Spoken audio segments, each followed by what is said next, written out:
Hey everybody, I'm out here just meditating, thinking,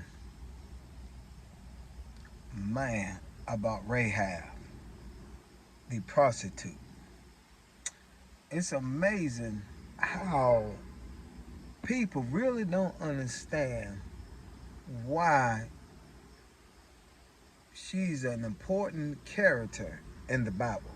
I'm gonna tell you why a lot of people don't understand. Because the Bible adds the word prostitute. And sometimes people can misjudge somebody by the dirt they do. Some people think God can't use somebody if there's a prostitute, if there's a drug dealer, um, homosexual, or whatnot. Now, I do not agree with homosexuality. I don't believe it's right in God's eyes. I do not believe in um, drug dealers. I don't think that's right in God's eyes. Um, Illegal drug dealers, I mean, you doing medicine, that's different. But anyway, um, I don't believe in prostitutes and all that stuff is going to heaven. But I do believe God can use anybody. And it's not up to us to be judging because God used them. Because some people say, oh, no, Dwayne, God ain't going to use them. Right here in the scripture. If you look at Hebrews chapter 11, let's say around verse 31, it say it was by faith that Rahab, the prostitute, now the Bible gonna make sure you know what she was now, was not destroyed with the people in her city who refused to obey God, for she has given a friendly welcome to the spies. Now, if you go back and look at Joshua, because that's where all this coming from, Joshua chapter 2. But she says something that read the whole chapter. It's very good. I like what she said in verse, I give it about verse number 9. I mean, please read the whole chapter. I love all of it. Read it. It said, um, now, the first one I think I'm reading from the New Living Translation. Now I'm reading from the CSB Bible.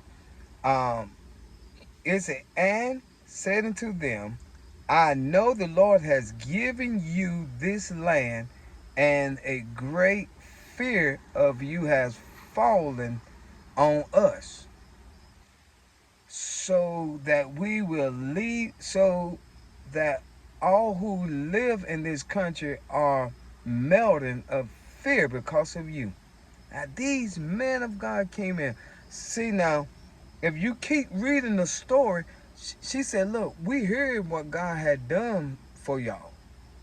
We remember, she heard about the story about Moses, how God had opened up the sea and allowed the people to walk through them. When Pharaoh then was trying to come in, how God closed the sea and drowned Pharaoh's army and all this. But check this out. If you keep reading the story, she made a deal with them. She didn't know what's going to happen. She said, we already know what's going to happen. We know that, hey, look, y'all serve God. And we already know that God going to take this land. It belongs to y'all. But all I want y'all to do is save my family. Now, this is gets to me now. How a lot of families just don't stick together. She cared enough. She wasn't trying to look out. She wasn't being selfish, looking out for herself. She was looking out for not only herself, but her family to be saved.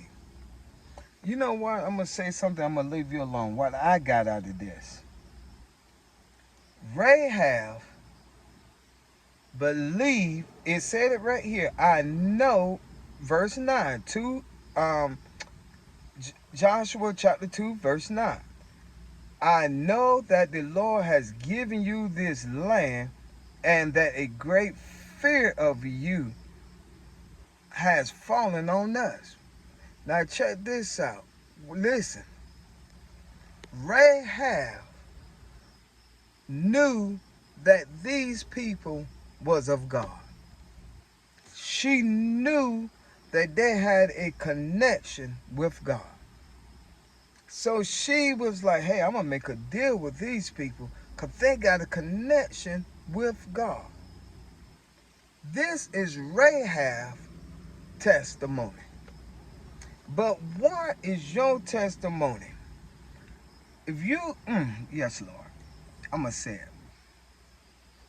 Y'all church folks, I'm talking about us. We got to do better. I'm serious. Because people's life is at stake depending on us. Oh, what you mean? Can somebody be like Rahab that got counsel and say, hey, I know you're a man of God. I know you're a woman of God. Pray for me that I can be made whole. Can someone with diabetes come up to you? Can someone who's struggling with homosexuality telling you they struggling with it, can you keep that to yourself between you and them? Then the Bible said, confess your fault among one another. Stop going back and telling people business.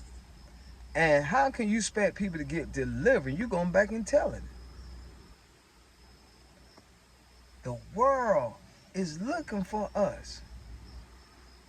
Ooh. This woman knew who the guys was. She heard what God had done for his people, the people who are connected to God. And I'm telling us, we got to do better.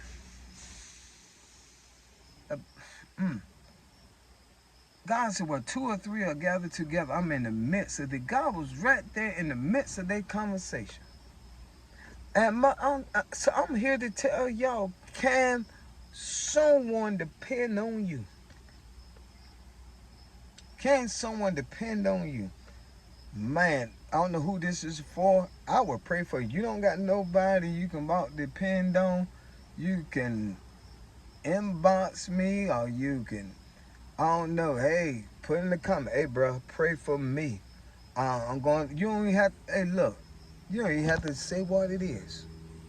And you can put out there, pray, and believe me, you are not going to work this thing out. I know my relationship with God. But we as people of God, as a whole, we got to do better. This one was a prostitute. She was out there doing dirt. At least she had sense enough that say, hey, I know God about to do something. I know this land belongs to y'all. God about to destroy this city because, hey, this belongs to y'all. And I know y'all here scooping things out. Y'all can go back and tell y'all leader what's going on, and God will come in and destroy. Keep reading the story of what happened. But guess what? When the city got destroyed, and her family got saved. So stay encouraged.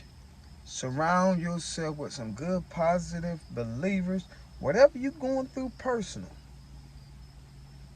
find somebody that is really rooted in God, won't get your business out.